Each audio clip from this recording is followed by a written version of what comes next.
She's such a lousy wife. All she does is hang around the house and doesn't lift a finger. At a family gathering, Jason, my husband, who's hardly around since we tied the knot, said. His relatives would jump in with, "That sounds terrible. Some wife she is." Feeling backed up, he even added, "She can't cook to save her life, and the house is always a mess. Makes me not want to come home." That really got me. "After the way you treat me, you have the nerve to say that in public?" I shot back. "And what home are you talking about? You no longer have a house to come back to." The relatives and he were both caught off guard by my response. "I ended the lease a week ago. But don't worry, I stored all your stuff. Guess you wouldn't know since you're hardly ever home." "You did what?" he gasped. His dad jumped in. "Hold on, what's happening here?" Jason was in for a rough time. "My name's Susie, and I'm a 32-year-old married lady. My folks own a mid-sized factory. Dad's the big boss, and Mom manages some of the part-timers. Being their only kid, they doted on me a lot. After college, I snagged a job in accounting at a big car company. I'm kind of shy, so when I hit 30 and was still single, my parents got a bit anxious. They suggested a few arranged marriages, but nobody clicked. Just as I was about to call it quits, Dad introduced me to the son of a business buddy. Out of respect, I decided to meet him. That's how I met Jason, who'd be my future husband. He was involved in his dad's business, but at a different company. I was charmed by his manners and sweet smile. Turns out he felt the same and invited me out. After a few dates, he popped the question within 6 months. Elated, I said yes, and our families were in the loop. My parents were thrilled. "Susie, we're so happy. Jason, you better look after her," they beamed. Joining forces with an important business partner would be a boost for Dad's company. We then visited Jason's folks. Their place was swanky. His mom, Mary, who's on the city council, warmly said, "We were worried about Jason being single for so long. Glad he found you." She was kind-hearted, but super energetic. Jason's dad, Scott, chimed in. "In our business, family ties are crucial. Welcome aboard, Susie. Take care of our boy." He was a bit intimidating, but it was comforting that they were on board with our wedding. Soon after, Jason and I made it official and celebrated with a ceremony. One catch was that I'd become a stay-at-home wife. "Work keeps me on my toes. I'd like you to run the household," he'd said. I responded, "Sure thing. I'll make sure everything's in tip-top shape at home." With his solid paycheck and generous wedding gifts from both families, settling into the housewife role wasn't a big deal for me. My friends would often rib me, saying, "Being a housewife with all that free time sounds like the dream." After getting hitched, Jason turned down his folks' offer to get us a condo. He wanted us to pick out a rental that feels right for us. I started thinking maybe it was best not to lean on his parents too much. I respected his call and was on board. When he started looking for a place, he said, "I'm buried in work right now and can't help hunt for an apartment.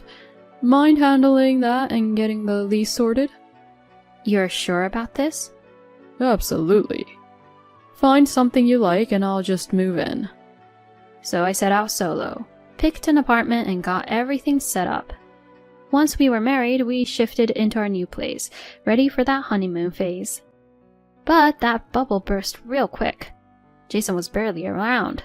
He'd burn the midnight oil on weekdays and be out the door at the crack of dawn. On weekends, he claimed work dragged him in. He often jetted off for business trips, too. My days became a loop of chores and waiting. I'd whip up dinners only for him to say, "Grabbed something out," and hit the hay without eating. It felt like he was just crashing at our place between shifts. I was starting to question our whole setup. Was this married life? I wanted to be there for him, but this was a bit much. 3 months post-wedding, I finally brought it up. "You can't be this slammed all the time. We never hang out." He shot back, looking wiped out. "I'm swamped. Can't you see I'm beat?" "I get it, but..." "If you get it, then cut me some slack. Grinding to keep us comfortable."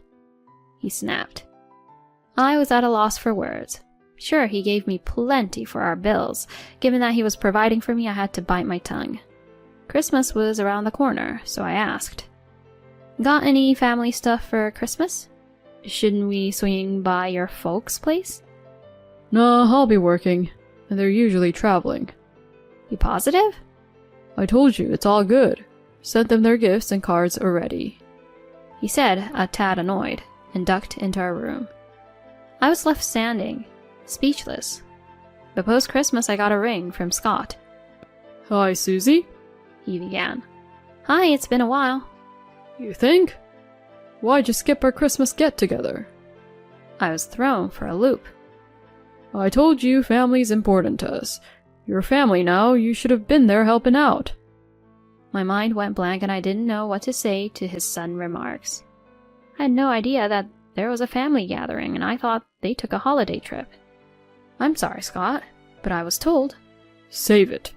From what my son's been saying, it seems like you're slacking at home. Excuse me? I've been on top of the housework, and considering how little Jason's around, did he seriously complain about that to his dad?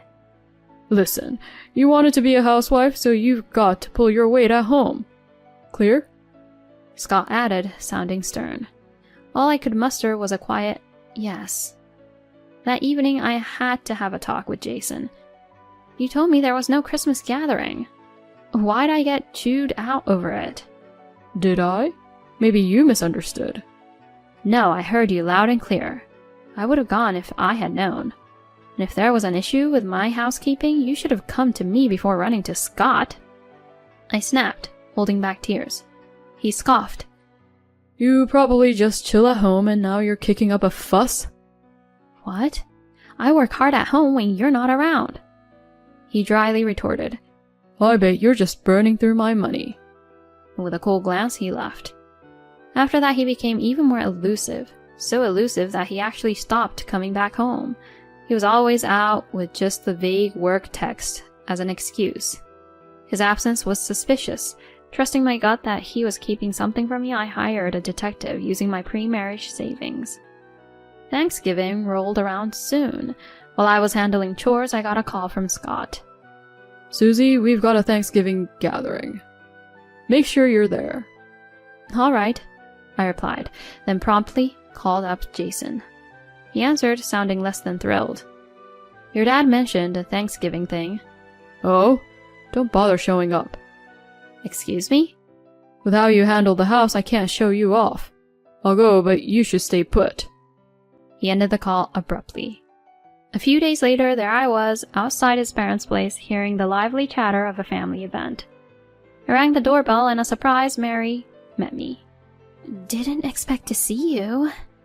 I just nodded and walked in. Immediately, the room buzzed. Ah, the bride's here. Heard you're not big on housekeeping. Been a minute since we last saw you. Scott shot me a disapproving look. Jason, mingling with the family, looked floored to see me and quickly averted his eyes. As I assisted Mary in the kitchen, I overheard Jason's conversation in the living room. How's married life, Jason? Uncle, you're looking right at it. What's that supposed to mean? She's such a lousy wife. All she does is hang around the house and doesn't lift a finger. He lamented, his voice rising. The room chimed in with their critiques, fueling Jason's complaints about my cooking and housekeeping skills. She can't cook to save her life and the house is always a mess. Makes me not want to come home. That was it for me. Bursting into the room, I challenged. After the way you treat me, you have the nerve to say that in public? I faced Jason head on. And what home are you talking about? You no longer have a house to come back to. The relatives and he were both caught off guard by my response. Wait, what do you mean? What's this no-home talk? He asked, visibly confused. I calmly replied, I ended our lease a week ago, but don't worry, I stored all your stuff. Guess you wouldn't know since you're hardly ever home. Yep, I'd called it quits on our lease and started a life on my own. You did what? He gasped. His dad jumped in. Hold on, what's happening here? Jason, still reeling, was speechless. Facing Scott, I explained. Jason's barely been home since we got hitched. He's never even had my home-cooked meals. For months, he's been MIA. Raising an eyebrow, Scott asked, What? So where's he been all this time? I responded, He's been staying with his other woman. Whispers spread among the relatives. Visibly flustered, Jason fired back. That's a lie. I've been working late. Dare to accuse me of such a thing? Scott, seemingly taking his son's side, chimed in. He's denying it, right? Susie, why would you end the lease without discussing it, and then throw out wild accusations? Some in the room added, She's out of line, poor guy. That's when I decided to show my hand. I pulled out an envelope and shared its contents, pictures proving his affair. There he was, with another woman, clearly more than just friends. Scott took a closer look at the evidence. Holding my ground, I told Jason. I hired a PI to get these. Care to explain? As the photos scattered, he looked like he'd seen a ghost. This isn't what you think. He started, but then Mary, joining the fray, told him. Jason, spill it. He sighed. I've been with her since before we even met. She's someone from a club. I love her. More whispers.